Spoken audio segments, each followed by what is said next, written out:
વલાઓ પ્રભુ ઈસુના નામમાં પ્રેમી સલામ. અને રિસેન્ટલી પ્રભુના આત્મા દ્વારા હું જે નવી બાબત શીખ્યો એ હું તમારી સાથે શેર કરવા માગું છું. આપણે જાણીએ છીએ કે દાઉદ એ ઈશ્વરની પાછળ સંપૂર્ણ હૃદયથી ચાલનાર વ્યક્તિ હતો. અને પ્રભુએ કીધું કે તારા ઘરમાં, તારા વંશમાં રાજ્યાસન પર બેસનારની કદી ખોટ નહીં પડે. અને પ્રભુએ વચન પૂરું પાડ્યું. અને મને તમને સવાલ એવો થાય કે એ તો દાઉદ રાજા હતો કે પ્રભુ એને વચન આપ્યું.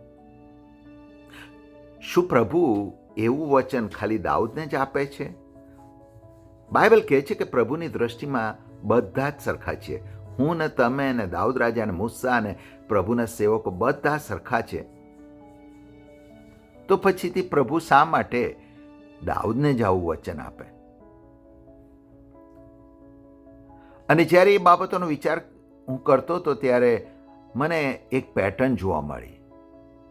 અને જો તમે ખરેખર ધ્યાન આપો તો પ્રભુએ આ જ પ્રમાણેનું વચન ઇબ્રાહિમને પણ આપ્યું હતું. પ્રભુએ એ જ પ્રકારનું વચન યાકૂબને ઈસાકને પણ આપ્યા હતા.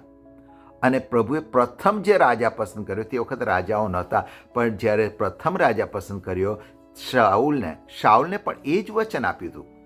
અને જો તમે વાંચો તો પહેલા શમૂએલની અંદર લખેલું છે કે શાઉલે જે ભૂલ કરી ત્યારે શમૂએલ આવીને કહે છે કે તે મૂર્ખામી કરી છે. કારણ કે જો તે મૂર્ખામી ના કરી હોત તો આજે ઇઝરાયલમાં તારું રાજ્ય પ્રભુએ કાયમના માટે સ્થાપ્યું. પ્રભુએ આશીર્વાદ આપવા માંગતા હતા, પ્રભુએ આશીર્વાદ આપ્યો હતો, પણ એ આશીર્વાદને લેવાનું, કેવી રીતે લેવાનું એ લોકો ચૂકી જતા હતા.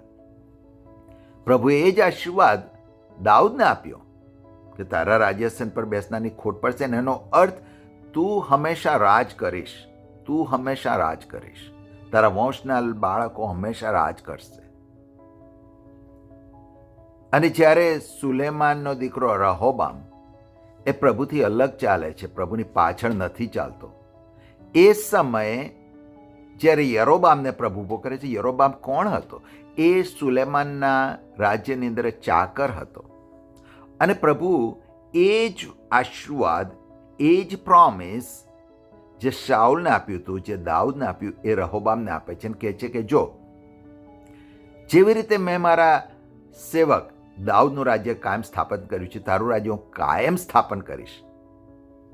પણ એક જ કન્ડિશન છે, જેવી રીતે મારો સેવક દાઉદ મારી પાછળ ચાલે એવી રીતે તું મારી પાછળ ચાલ. અને દાઉદ કરતાં હું માનું છું કે યરોબામને વધારે આશીર્વાદ મળતો હતો, કારણ કે દાઉદની પાસે એક કુળ હતું અને પ્રભુ યરોબામને 10 કુળ આપવાની વચન આપે છે કે હું તને 10 કુળનો રાજા, 10 કુળનું રાજ્ય તારા માટે કાયમ માટે સ્થાપિત કરીશ. પરિણામ શું આવે છે? યરોબામે માન્યું ના. યરોબામે શું કર્યું?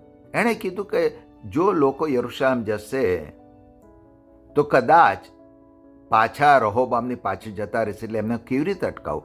એટલે એણે સમરૂનમાં મૂર્તિઓની સ્થાપના કરી અને યરોબામે મૂર્તિ પૂજાની શરૂઆત કરી.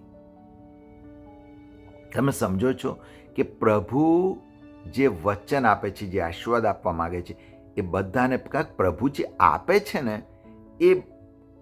એ બહુ મોટી રીતે આપે છે. પ્રભુ થોડી કંજુસાઈથી નથી આપતા. પ્રભુ એનો આશીર્વાદ બહુ મોટો અને ભરપૂરીમાં આપવા માંગે છે. સવાલ એ છે કે મને તમને લેતા નથી આવડતું. હું ને તમે પ્રભુની પાછળ સંપૂર્ણપણે ચાલવાના માટે તૈયાર થતા નથી.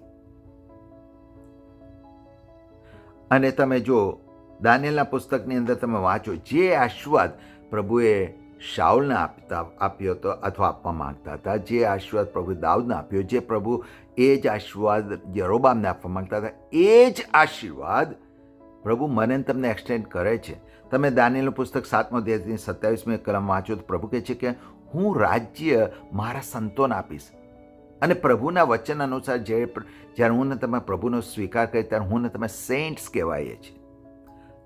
પ્રકટીકાનું પુસ્તક 2 અધ્યાય તમે 20 અને 21 વાંચ્યું, કહે છે કે હું તેમને મારા બાળકોને નેશન્સ પર અધિકાર આપીશ. કોણ અધિકાર ચલાવે? જે રાજા હોય એ અધિકાર ચલાવે. પ્રકટીકરણ 5 અધ્યાયની 9 થી 10 કલમમાં કહે છે they will reign upon earth. તેઓ આ પૃથ્વી પર રાજ કરશે. પ્રભુ એ જ આશીર્વાદ આપવા માગે છે. પ્રકટીકરણ 20:4 કહે છે, they will rain with Christ. 1000 વર્ષની વાત છે. પ્રભુ, તે લોકો પ્રભુની સાથે રાજ કરશે. પ્રભુ વંશ પરંપરા, જનરેશન ટુ જનરેશન જે આશીર્વાદ સાઉલને આપવા માંગતા હતા અને એણે નહીં લીધો, જે આશીર્વાદ પ્રભુ દાઉદને આપવા માંગતા હતા અને એણે લઈ લીધો, જે એ જ આશીર્વાદ પ્રભુ યરોબામને આપવા માંગતા હતા એ લઈ શક્યો નહીં.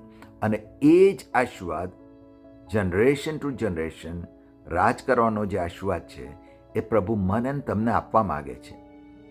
અને આજે પ્રભુ મને ને તમને આમંત્રણ આપે છે. ત્યારે ચાલો પ્રભુની પાછળ સંપૂર્ણ હૃદયથી ચાલીએ. આશા રાખું છું પ્રભુએ તમને આશીર્વાદ આપ્યો છે. Thank you.